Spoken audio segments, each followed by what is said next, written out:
The hosts feel it would be a little unkind to present this podcast without just a word of friendly warning. We are about to unfold the story of Frankenstein, a man of science who sought to create a man after his own image without reckoning upon God. It is one of the strangest tales ever told. It deals with the two great mysteries of creation, life and death. I think it will thrill you. It may shock you. It might even horrify you. So if any of you feel that you do not care to subject your nerves to such a strain, now's your chance to. Well, we've warned you.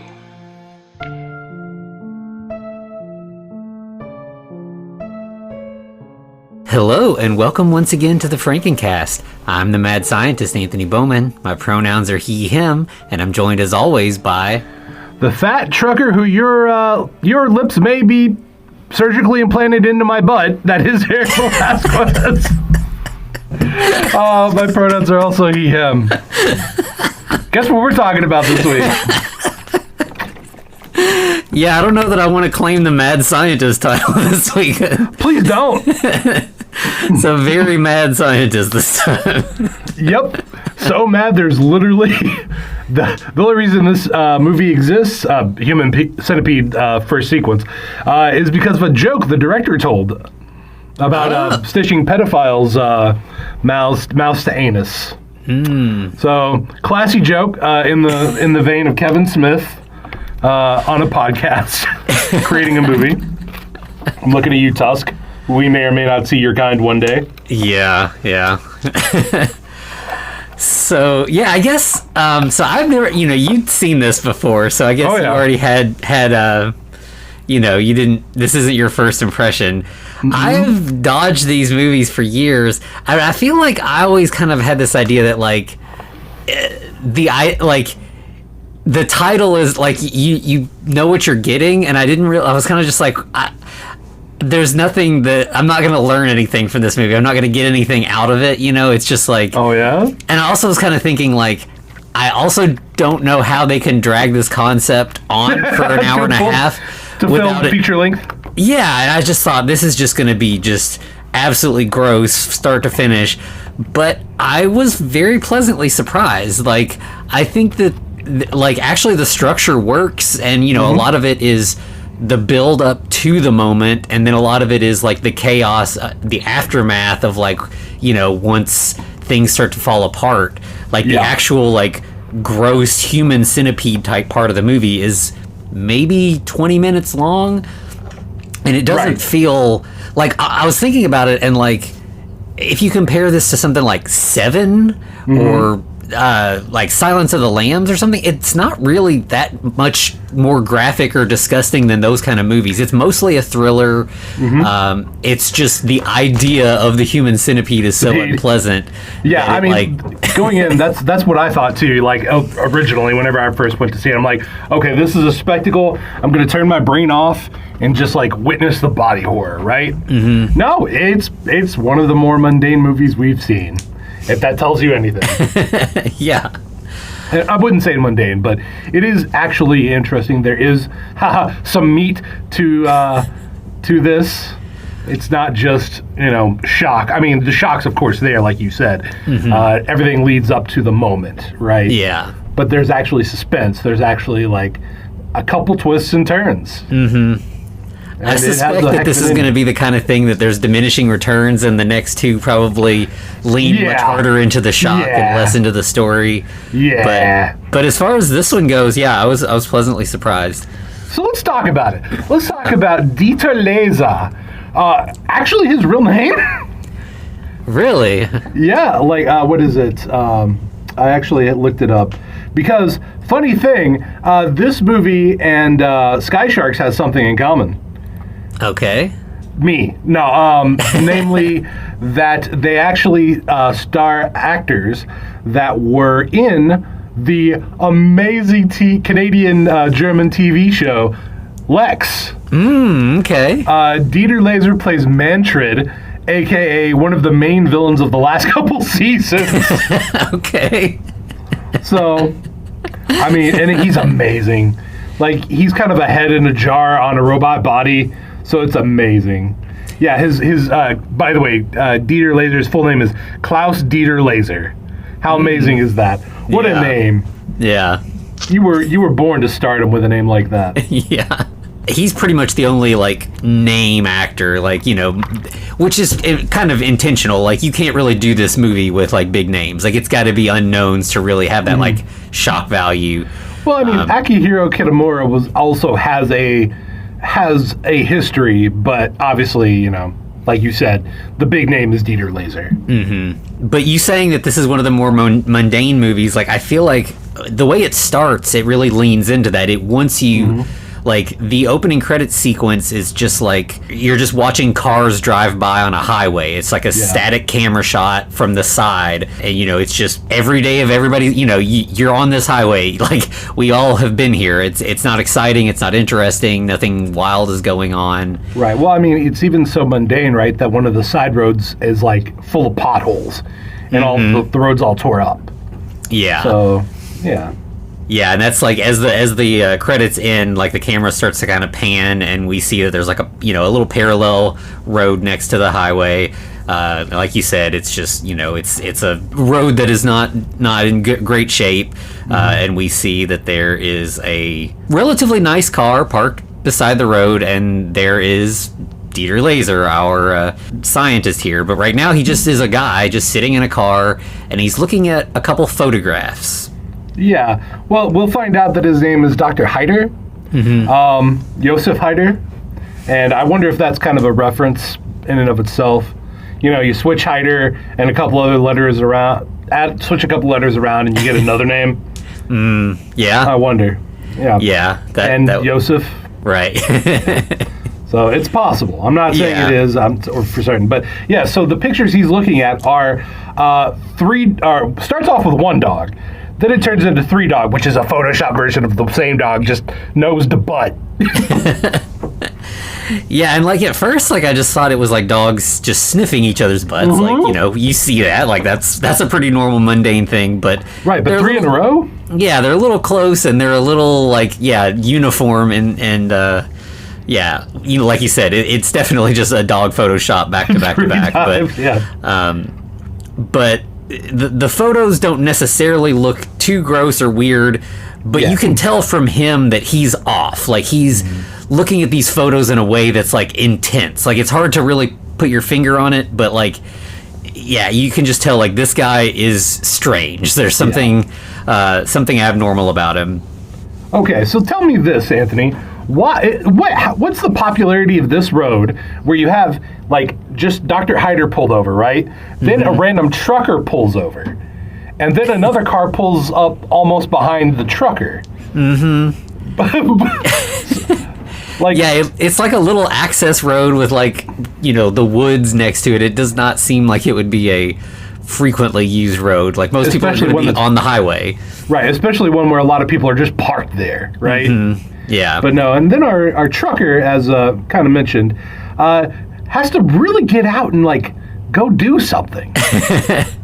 Yeah, he's like rushing into the weeds, and I mean, like it's pretty clear that this guy he's gonna make a poo poo.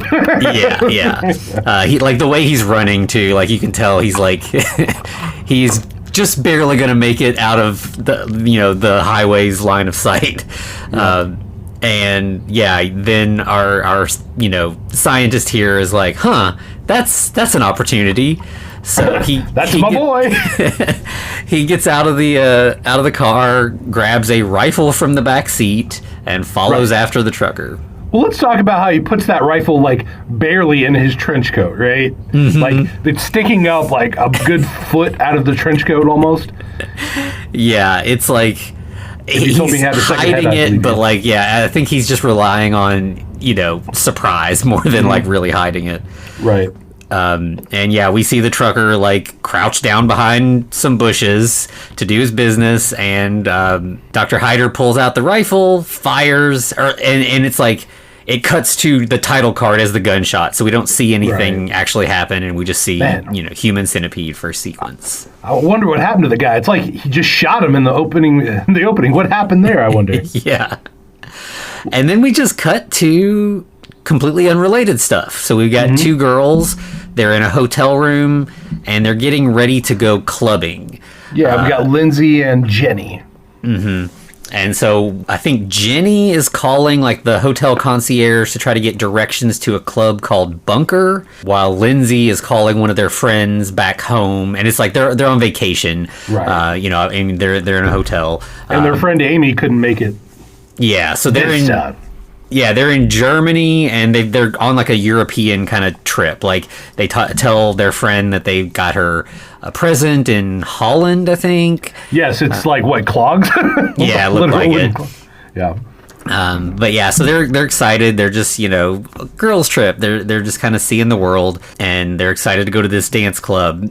And then we just cut to like a little later, and they're all dressed up, ready to go to the club.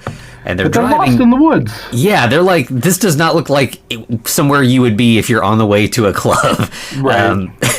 And quite the opposite, in fact.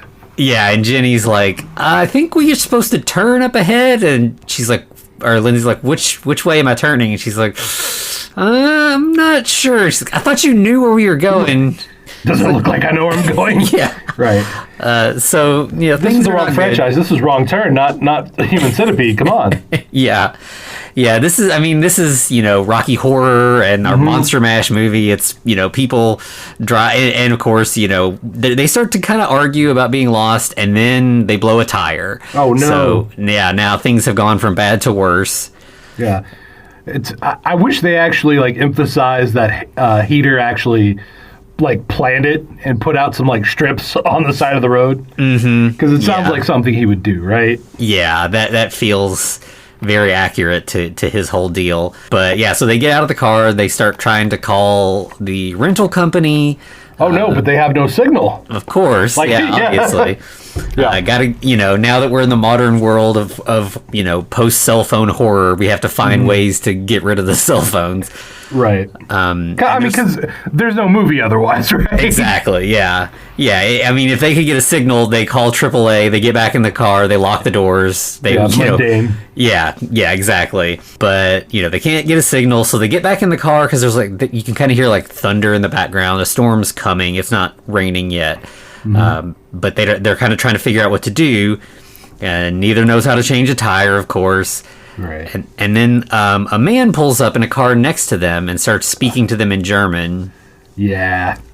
He said some nice things.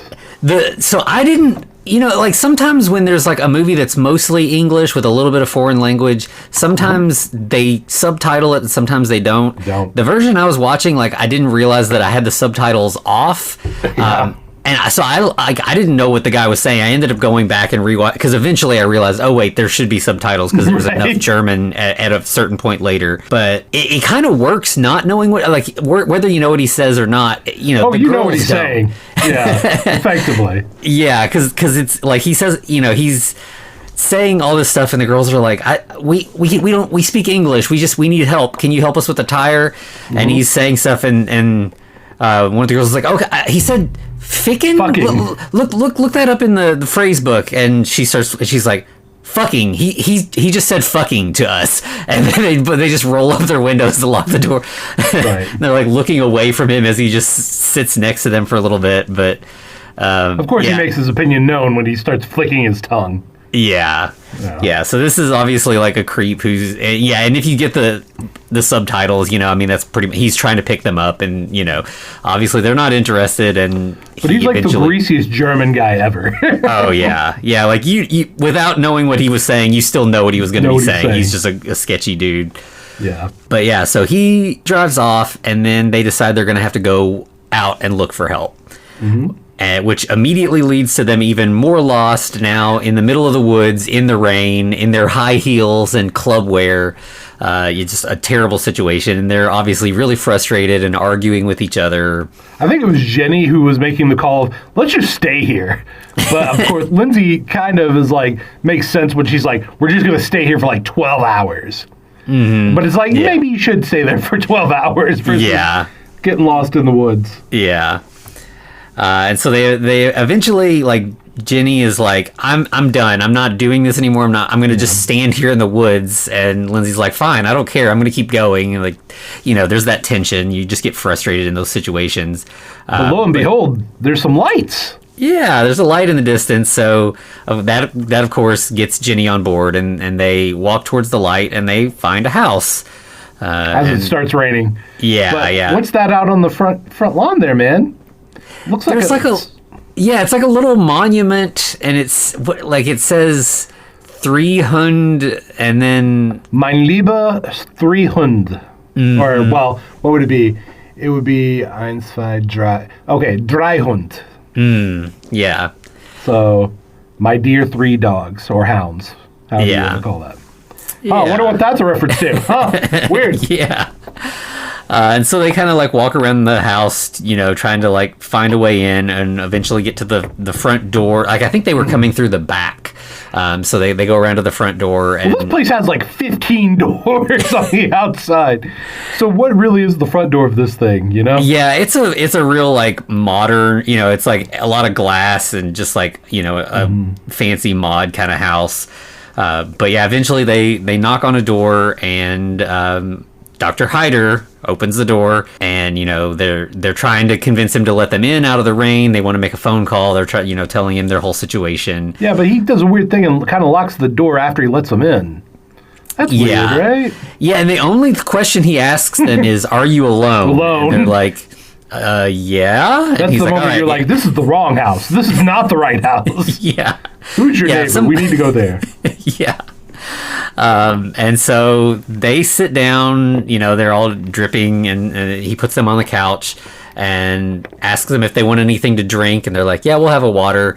And so he's like, okay, I'll go call the car service and get you something to drink. Yeah, but it's really weird that he has that like painted picture of conjoined twins in the background of these 2 girls. I wonder what's going to happen.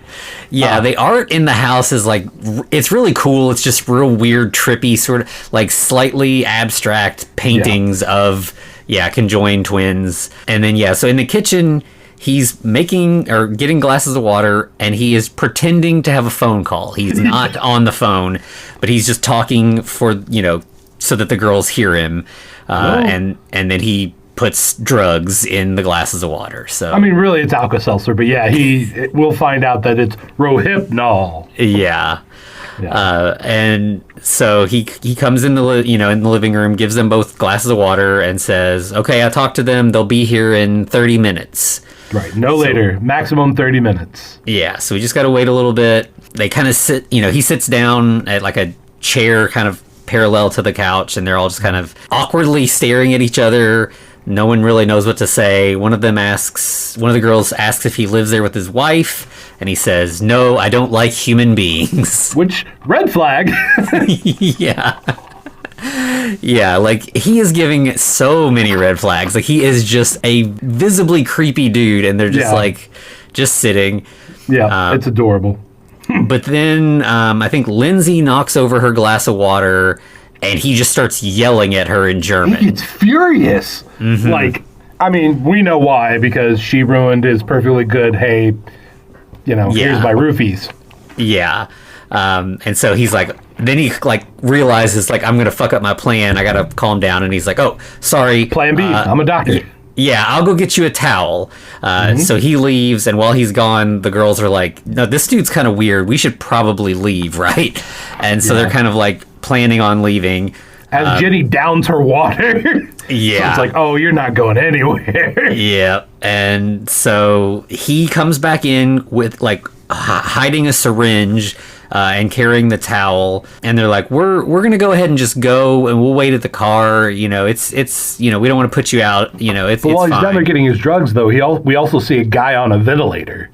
So, wonder who that is. Yeah. Meanwhile, Jenny is she's like, I'm really tired, and she's like falling over on the couch. And Lindsay's like, what's going on with this? And he's like, oh, yeah, that makes sense, because I used a rape drug on her. Right. And that, like, yeah, saying that, immediately Lindsay's like, panic now. Like, that's pretty terrible. And so, she knocked her glass over, but she did drink some. So she tries to get up, and like her legs won't work because she just kind of like falls and is like crawling, trying to get away. That's hard to watch. By the way, if we didn't tell you, I mean, Human Centipede, this is going to be hard to watch for a lot of people. Yeah, I feel like the title alone, like, I mean, yeah, you know that this is going to have pretty much every kind of content warning you can imagine. Yeah. And yeah, indeed, you know, she tries to crawl away. He grabs her and... by the hair, no less.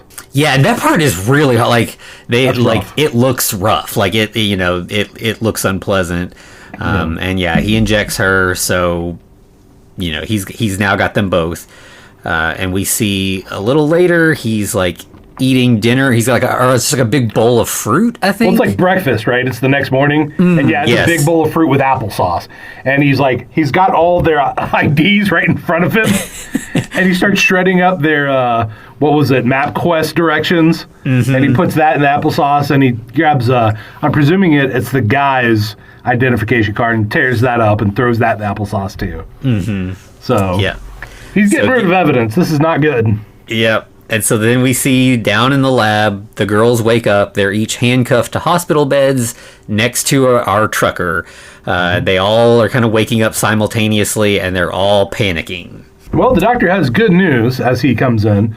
The good news is that they don't have to worry about the trucker because he doesn't match their blood type.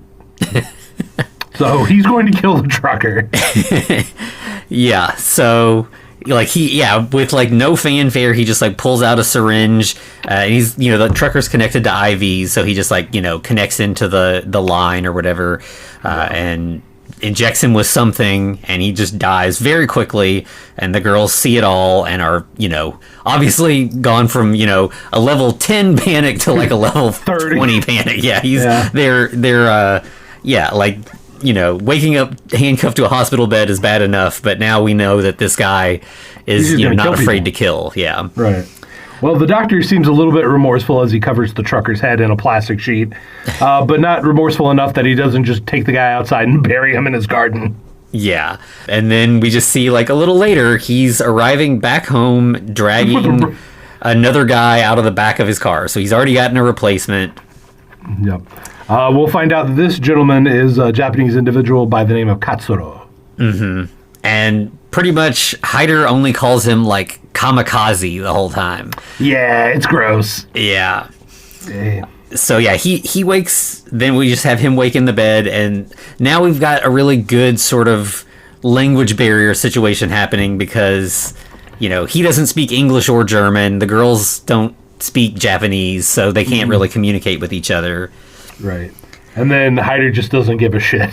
Yeah. And then we get, like, probably the funniest scene in the movie because it's just so absurd.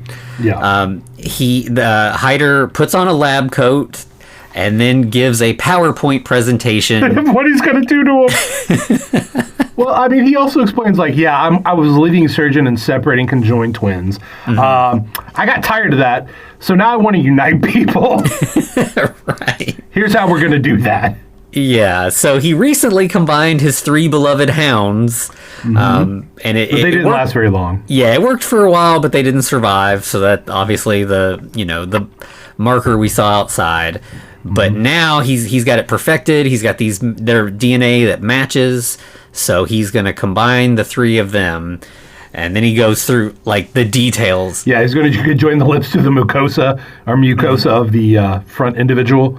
Mm-hmm. Basically, lip, mouth to ass, quite literally.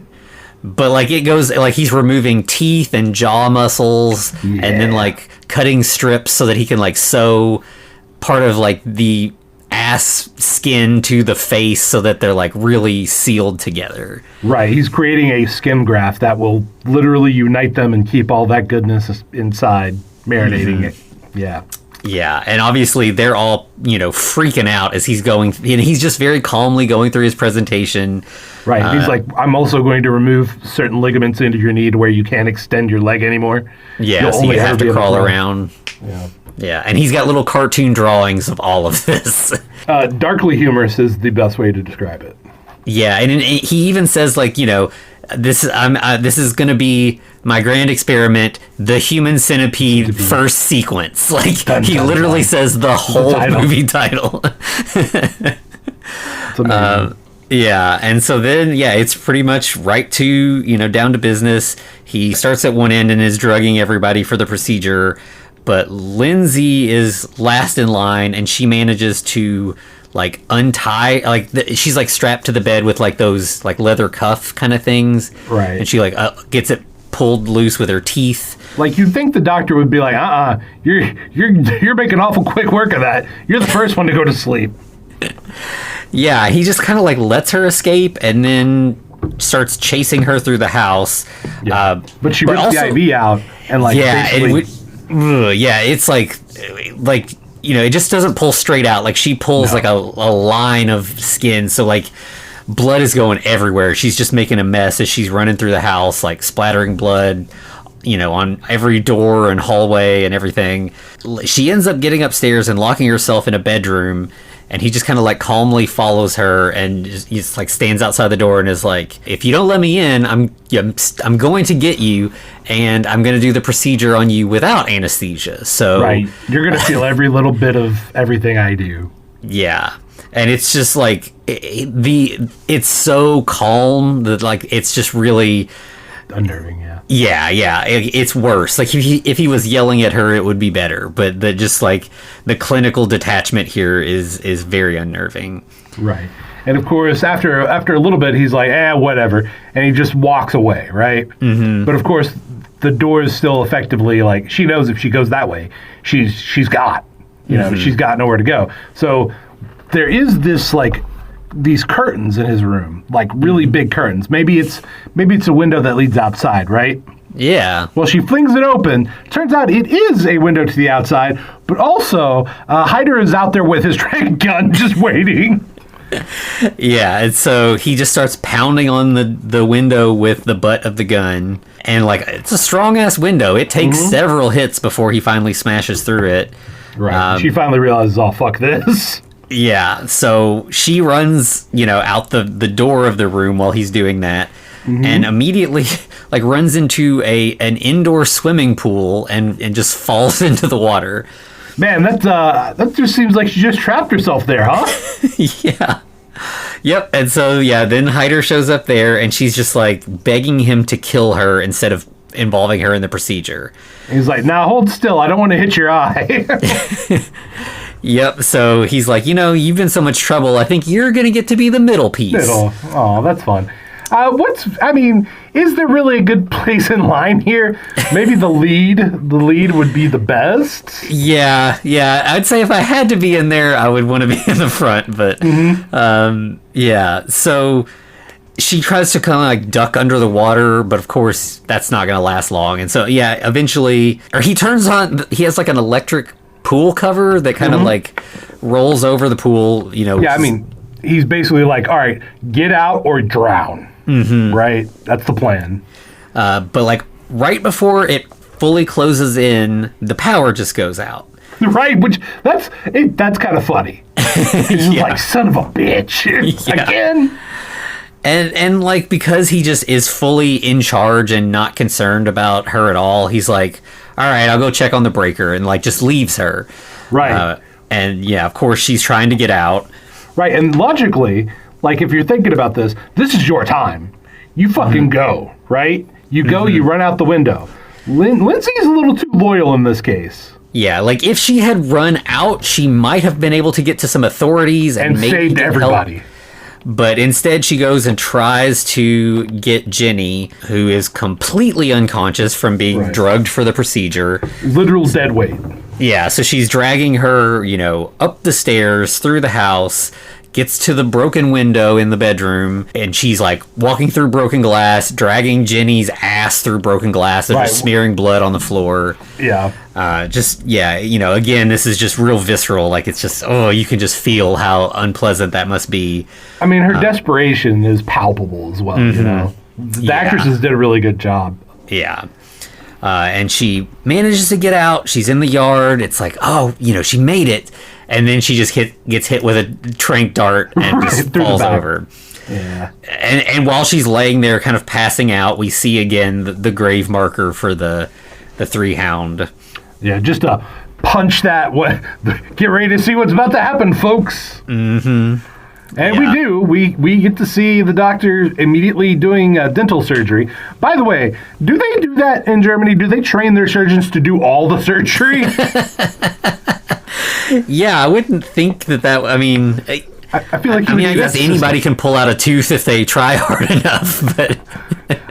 Fair enough, but I mean, you got all the issues with infection and especially when it's mouth to ass. Yeah, or ass true. to mouth.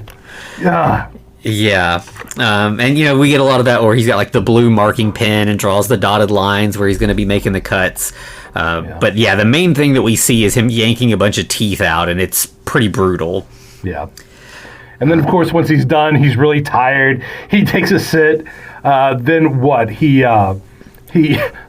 after he's sitting there resting for like a moment or so. By the way, he's wearing Crocs, which is amazing to me. I don't know why. It's amazing. But then the next day, of course, in his business suit or his doctor suit, he actually has some people replace the broken glass. Mm-hmm. And I would be like, why is this glass broken like this? But they didn't ask that question. And don't get me wrong, I know there wouldn't probably be blood remaining because of the rain, or he probably sprayed it off. Who knows? But then the doctor decides even that was too tiring, and he pours himself a drink, a stiff drink. And he decides to relax on the couch and inspect his wonderful work of this human centipede that he has laying in front of him. Yep. So he says like my sweet centipede, and they start to wake up. They see what their situation is, and they're all just kind of like crying. Right. The girls are just kind of making inarticulate sounds because they now no longer have teeth and are sewn to asses. And in front we've just got him yelling in Japanese, but mostly just kind of he's still kind of inarticulate as well, just because this is beyond words how awful things are. Right. Well, of course, Hyder understands the emotion of the situation, and he starts crying too. But his are tears of joy and self-congratulation. And he picks up a mirror and looks at himself in the mirror and kisses himself. He's like so proud of himself that he just has to give himself a big kiss. Yep. I feel like that's his MO, though. That's his Friday night, Yeah. And is this where he shows them their reflection too? Yeah, and the one thing with Katsuro, he literally calls him a fucking pervert in Japanese. Yeah. And like I thought that it was not, like he's showing them this is, this is kind of like a scene we needed for this to really be a Frankenstein movie, is like the monster seeing itself for the first time and realizing that it's a monster. Yeah. And so obviously it's like they were upset before, then when they see the reality of the situation, it's even worse. Yeah, I mean, because even if they had the surgery undone, like Katsuro's fine, right? Mm-hmm. For the most part, except obvious anal issues. Yeah. But the girls, their lives are just fucked. Yeah. Like, they're not eating solid food unless they get dentures. They may not even be able to have dentures, depending on what he's done to their jaws and mouths and everything. Yeah, yeah.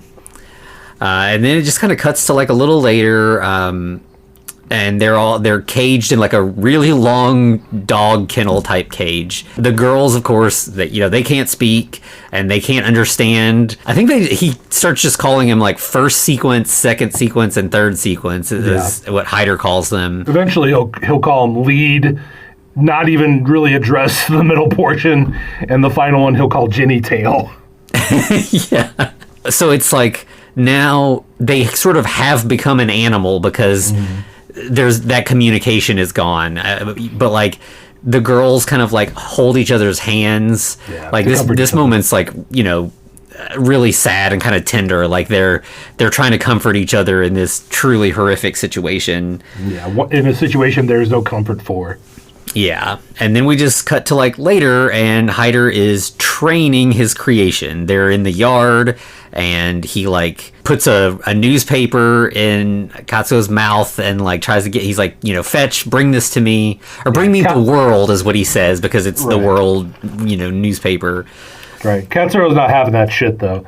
He ain't no dog. Yeah, he just spits it out, and then Hyder gives him some food in a dog dish, and like he's starving enough that like he eats it. Like he can't afford dignity at this point. Well, I think he at least gives him a fork, right? Or no, he's eating it with his hands, isn't he? Yeah, and then like Hyder is sitting at the table next to them eating. He's got like a big steak, and then suddenly he screams in pain because he's been bitten. His human centipede has bitten back. Obviously, that makes him mad, and he's like, I'll pull all your teeth out too if you don't learn to cooperate. One by one. And of course, he then KOs. What is it? He basically he kicks Katsuo in the face? Mm-hmm. Yeah, kicks him a couple of times. Yeah, knocks him out. So then immediately we go to the next day where Hyder is now training them with his leather boots and his dom getup. Yeah, he's like, all right, now try it. Bite my boot. Bite my boot. Yeah, exactly. He says a few, not explicitly racist things to Katsuo, but might as well be. He mocks his ethnicity. Yeah. And then we get the moment that you've been like afraid of coming the entire this is, and actually, like, again, I'll say, like, this is not as graphic and disgusting as I expected it to be. And that is, of course, that now that he has eaten, Katsuo has to shit, and so now the food has to continue down the process of the centipede. Feed her. Yeah, he's like, Hyder is excited. Yeah, he keeps yelling, feed her and swallow it, bitch. Yeah, which is just great. Yeah, super unpleasant. And then we just see the centipede again in the cage, and they're all crying again because. Well, of course. Yeah, that's been a true, and like the thing is, Katsuo, like before it happens, like he's like, oh no, I'm so sorry, right. I have to. Like he doesn't want to do this to them, like it's traumatic for all of them. Yeah. Probably Lindsay the most, but all of them. Hyder is like, you all need to shut up. I have to sleep. Like, I don't know why you're crying all the time. I should have thought about it and cut your vocal cords out when I attached you all. Right. Well, that's the next procedure we're gonna have to do, right? Then it's just like a little later, and Hyder is swimming in his pool, ass naked. Yep. And the centipede is chained to like a lounge chair beside the pool, but like again, he doesn't really work hard to like effectively restrain them, which of course at this point he doesn't need to. Like this is not a very dexterous thing. They do manage to get untied and try to crawl away, but right, that's when he gets out and he's like, yeah, go ahead, you're free to go, do what you got to do. Yeah, go ahead, try to escape. And then he like lets them leave the pool area, and then picks up a riding crop and follows them off camera, and we just hear him beating them. I appreciate that we only hear it and don't see it. Yeah, I think that was a smart move here, because like it's almost more brutal because we don't see it. And we've seen enough here to know that this doctor is capable of truly horrific stuff. No doubt. So next up, he's now examining his creature's health, quote unquote. Obviously, he's left a lot of marks on Katsuo because he was the lead. He gets punished the worst. But he's also noticed, oh no, Lindsay, the middle section's constipated. So she's not feeding Jenny, which I don't know what Jenny would be getting at this point. Anyway, but also that she's infected, right? She's like, oh, you're probably going to die. Oh, well, I'll just need to replace you. Yeah, so she's just spare parts. Yeah, so Jenny is not like, it's like, presumably she's weak from not eating, but also like he pokes at her face and there's like pus coming out of her incisions. Like she's just not doing well at all. Yeah. She's getting the worst, right? Because she's getting something that's already been processed, so there's literally no nutrients coming down to her. Which that's the thing that's really like confused me about this movie from the get-go is like any doctor, like any non-doctor knows that like there's nothing there. Like there's no way that this end person could survive this. It's literally just waste. Yeah. Yeah. It's amazing that Lindsay survived as much as she does. Yeah, truly. Meanwhile, there's a phone ringing in the next room, and so Hyder goes to answer it, and it's not actually a phone, it's like an intercom system to the front door. Right. And that there are police who need to speak to him. And meanwhile, of course, Katsuro is trying to yell, help us, we're trapped in the basement. And he gets shushed. Yeah, Hyder's like, shut up, I'm on the phone. It's just like, you'd think the police would be like, hey, what was that whole deal about? Right. Hyder goes upstairs and lets the police in. Meanwhile, Katsuro is still yelling downstairs, but the house is well soundproof, so the police can't hear him. Yeah, it's kind of like he's done this thing before. To maybe other people. Yeah, he definitely knows how to cover his tracks. For the most part. He does mess up here in a bit.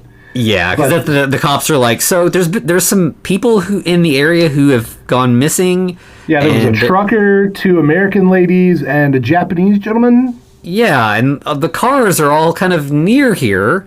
They've all been found. Do you know anything about that? And he's like, oh no, I never leave the house. I'm too busy with my experiments. Yeah, all the only thing I do is write and do my research. And he's like, hey, do you guys want something to drink? And they're like, yeah, sure, we'll take a glass of water. Or, no, because it's a whole thing where he offers them coffee, and then they're like, sure, we'll have coffee. And he's like, I don't have coffee. Fuck you. You just get water. It's like, okay. It's a weird flex, but all right. I feel like coffee might have been the better cover. I don't know. Maybe. Yeah. I've never done a roofie or had a roofie, so I don't know. Right. And yeah, of course, so he goes in and drugs the water. Meanwhile, the cops are like, hey, there's a cage sitting here. I wonder what that's about. That's a big cage. Big cage, yeah. And meanwhile, Voller is just chugging the water. So it's like, that's rough, man. Yep. And then, the cops ask him about it, and he's just like, oh, he doesn't really respond. And they're like, one of your neighbors also said that they heard an American girl screaming in your backyard recently. Right. What was that about? Yeah, wasn't your car spotted, does he say in Holland? Yeah, he says, your car was seen near the truck that was, Right. But yeah, I don't remember where specifically, but yeah, anyway, you've been tied to several different suspicious situations, and Hyder just immediately starts getting angry and yelling because he's just he has no defense. Right, just drink your damn water and leave. Stop accusing me of things. Yeah, it seems like saying make sure you drink your water first is not a smart move. Yeah. Kranz is like, that's weird, and smashes his glass. Yeah. That causes him to get even more angry, like he did, when Lindsay spilled her water. Damn it! You caused me to mess up my roofies. Damn it! Mm-hmm. But then he again kind of realizes, I've got to chill out. So he calms down and he's like, I'm sorry, I'm just really stressed. Let me go get a towel. Yeah. And some drugs with a syringe. So, yeah, and while he's downstairs, he tells his centipede, I've got some replacement parts upstairs. I'm going to make a 4-part centipede this time. Yeah, but because Jenny's dying anyway, we're just going to kill you, and we're going to add the 2 cops at the end, okay? Yeah. Yeah. And so... Just casually, by the way. He's like, we're just going to kill you, Jenny. It's fine. Yeah, It's just completely cold. So he goes back upstairs. Meanwhile, Katsuro realizes that there's a scalpel nearby and manages to get it. So now the centipede has a weapon. Oh no! The centipede with a weapon, the worst thing ever. Yeah. And upstairs, Hyder is trying to kind of finesse things with the cops, but it is not working out. And they're like, we'd like to see the basement. And he's like, no, you can't see it. It's a mess. Yeah, and they're like, no, we're going to see the basement. And he's like, you got a warrant? Which is definitely what you should say. Always ask for a warrant. Yeah. Whether you've got a human centipede in your basement or not, always ask for a fucking warrant. Right. Luckily, these cops are not American, so they're like, we'll get you that warrant, buddy. We'll be back in about 15 minutes. Yeah. Yep. So they go to leave, and Hyder manages to drop the syringe, and they see it, and they're like, "What the fuck's that?" And he's like, "I have the diabetes. It's a syringe of insulin." It's insulin. And of course, Krantz is like, "I'll be taking that now, thank you." Yeah, so they do leave, and now Hyder's in like, I know things are about to go south. I've got to figure out something. So he rushes downstairs, and the centipede is gone. It's not where he expects it to be. Oh no! Yeah, so now he's like, oh, where the fuck did it go? So he like rushes around a corner and gets a scalpel right into the foot. Right. Katsuro strikes again. Yeah. And then Katsuro's like the MVP here because he goes for the foot first, then he gets the leg. He's like, no, you're going nowhere. And then when the doc hits the ground, he's like, I'm going for the throat. You're gonna call me a dog, I'm gonna act like a dog. And he bites a big chunk out of Hyder's throat. Yeah. It's like, oh, it's over now. He won, right? Yeah, and wow. so why does this movie have another 20 minutes? Right. So they go to start crawling up the stairs, and this is where, so like this part it's super tense because they're all in pain, they're in agony trying to like drag each other up the stairs. You can see like their surgical stitches are breaking open, there's blood dripping through their bandages and everything. And then I was like, how the fuck were they getting outside for the training sessions earlier? Right, maybe they're just rushing it this time, but yes, also those wounds would have been fresher. So yes, this should have been Yeah, unless this is like a basement that has like a, one of those like open basements where you can get outside through a side door. But if that's the case, why didn't they go out that way to begin with? There's a lot of questions like that. Let's ignore those. Yeah.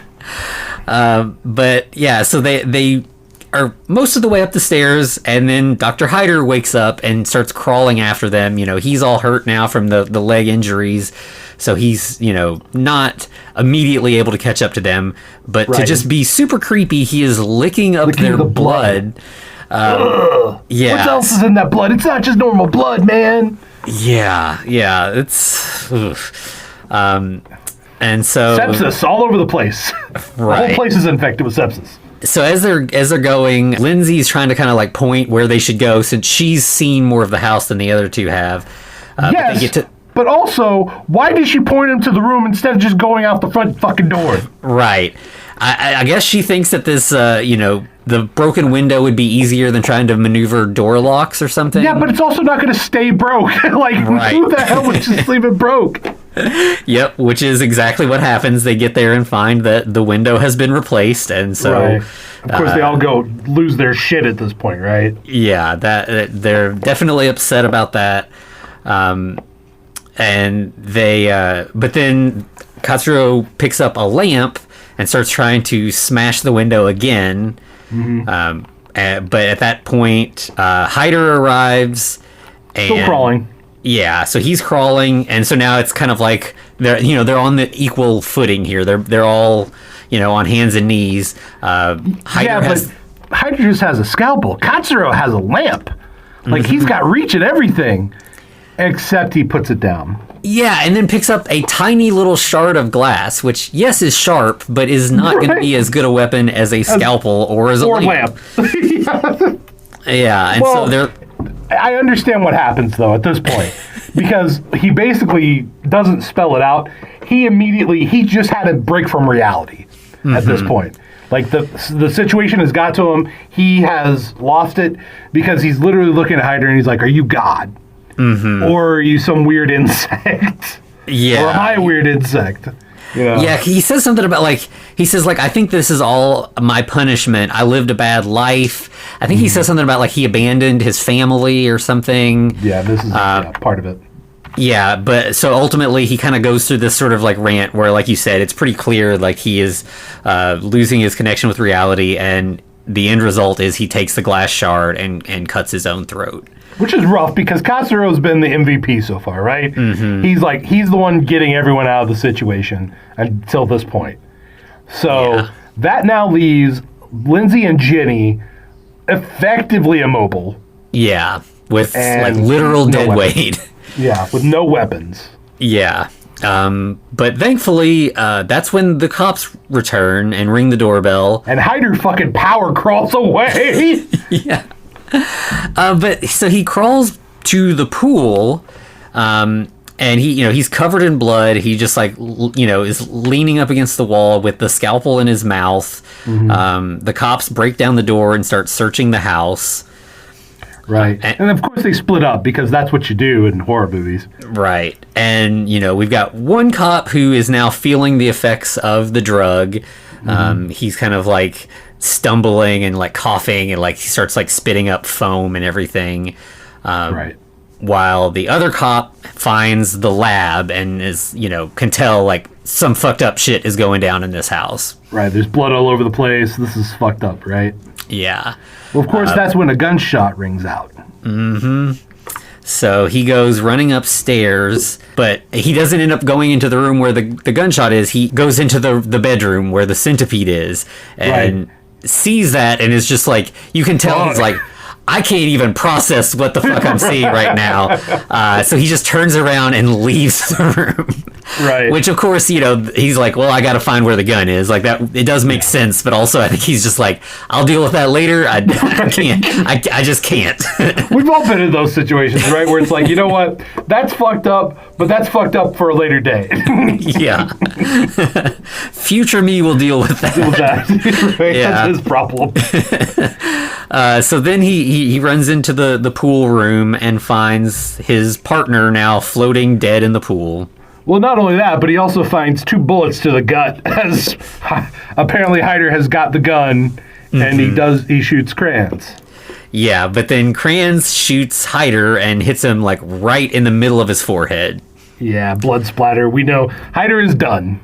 He is lost. But then Kranz falls in the pool, and they're all dead. Yep, yeah. So Kranz is dead too, and so now we've got the 2 girls all alone, trapped with dead weight, holding hands. Jenny doesn't look too good. She's really pale. Yeah, and then like finally, like you can tell just from the way that they're holding hands that like Jenny's gone. Yeah. And Lindsay realizes it, and now she's completely trapped between these 2 dead weights, and just starts crying. And the camera kind of just like slowly pans away out the window, pans up into the trees, and we just see like birds flying away peacefully as we hear her crying. Right. She continues to cry through like the beginning of the credits. That is heartbreaking. Yeah, that's super intense. Yeah. Yep. And so, yeah, I mean, it's just like it would be better off if she was dead at the end of this, but she's not. Right. She's trapped and gonna die, and it's just gonna be miserable. It's a matter of time, because obviously when Katsuro died, well, he gave her a final present. Because that's what happens when you pass. Yeah. So, and I think they actually like showed a little bit. We didn't want to get too graphic, but there was like, yeah. So it's a brutal movie. And I mean, yeah, like we said earlier, like content warning wise, like it's got a little bit of everything in it. Yeah. But as far like it's weird to say this, but like it is as tastefully done as you could imagine such a movie to be done. It's weird, isn't it? Like, yeah. They actually, I really would hope the next movies are like that. Anyway. Yeah, I feel like, the title and the concept of this scared me away for a long time, and I feel like all the things I was avoiding, I'm going to get to that pretty soon here. Right. But, I mean, honestly, it's actually kind of tasteful for what it is. Yeah. So. Yeah, I think it just, by word of mouth, it has a reputation. I'm sure a lot of people have not seen this who might appreciate it more than they would expect. Like, including myself in that. Like, I would not have expected to be like, oh yeah, this was well made. You thought you were just going to get gore and nastiness, didn't you? You got a little bit of nastiness. Yeah. They're saving it. It definitely makes me more interested in seeing the next 2. I know that it's going to be a different ball game, but the series has currently won me over. We'll see how that continues. Yeah, I'm basically, it was at this point, like, this became a cultural touchstone in 2008? No, 2009. I'm sorry, I was a year off. Okay. But 2009, this became an immediate cultural touchstone. Like, people were like, I can't wait for this to come out, and like, the Gorehounds. And yeah, I mean, it blew up so much that it was referenced in South Park. So, you made it when South Park references you, right? Yeah, which of course led to it becoming a franchise, its own sort of centipede of 3 connected right. films. There are 3 sequences. I mean, yes.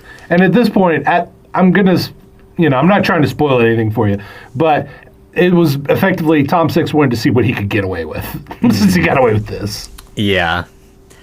Yeah, whereas, I mean, this one, I think there are messages here to dig out, like, about what scientific experimentation does to us, like, when you Science separate... for the sake of science. Yeah, and I think clearly, like, this doctor is someone who... Doctors have to kind of turn off a part of themselves to be able to do surgery, like, to be able to cut open a human... Like, yeah, it's, I mean, like, not to say that doctors are all, like, sociopaths or anything, but, like... It helps. It helps. Yeah, there has to be something where you have to kind of, like, put your humanity aside for the moment to be able to do these things. Yeah. And, it's kind of the same thing that we run into with soldiers, where, like, once you train yourself to do this, it can go bad down the road. Like, you become a different kind of person. And I think that's kind of... that's definitely a Frankensteinian thing that we see in various ways, but not hit home in this way so specifically. Yeah. I think the fact that he was an expert in detaching conjoined twins means he had to cut living things apart. And when you do that, probably in a lot of cases, one twin doesn't make it. That's a pretty common thing. So you probably have to make a lot of calls where it's like, well, I'm going to save this one versus that one. And I think this guy probably wasn't the most healthy person to begin with, but no. I'm sure a lot of that factored into this sudden need to create a new creature that is joined together. He's kind of undoing his past work, which really weird. But also, you don't trust a guy who's operated on his own dogs. Yeah. And I think it's also, like, to a degree, it's also kind of mocking American tourism, as it should be, because there's a lot of dummies out there that just wreck a lot of stuff that they have no business messing with. And it's definitely this is post-Hostel. Like, this is definitely... I think this gets lumped in with the torture porn stuff a lot. I wouldn't really classify it as the same body horror kind of thing. It's just body horror. Yeah, but I think, you definitely have... During that time period, there were a lot of... There was Turistas, and, there were a lot of movies that were about... And, of course, this is post-Iraq War, or not, it's during Iraq War. The Americans were not viewed very positively around the world. So, Americans being sort of like cannon fodder for European slashers and torturers and stuff.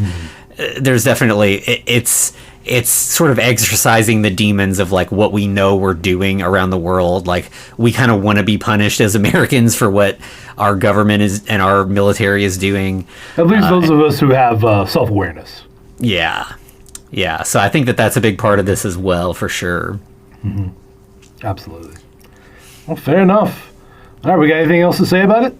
I think that's all I got on this one. So I think we're ready to really dive into some deep horror here. So let's next week let's go visit Hotel Transylvania 2. Yeah, we're gonna stitch the Hotel Transylvania 2 on the back end of the Human Centipede. Well, I mean, we started with the first sequence was the Hotel Transylvania, right? Yeah. So yeah, we're going all out into this 7-part centipede. Yeah, let's see what kind of crap we end up with at the back end, right? For real. Where can they find us, Anthony? Yeah, so you can find us on all the socials at the Frankencast. You can also find us on YouTube. You can email us at thefrankencast@gmail.com. And you can also find us over at patreon.com/thefrankencast. Absolutely. Yep. Thank you all for spending your time, and to be continued.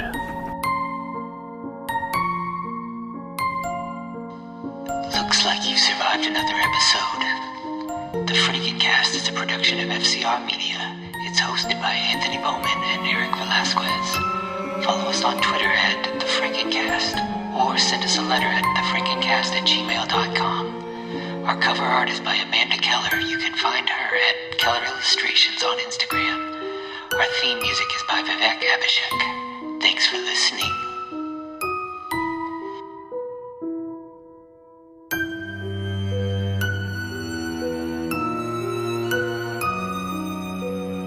Ah, fuck, I wanted to do a German accent. Hold on. I'm trying to think. Yeah, German's tough.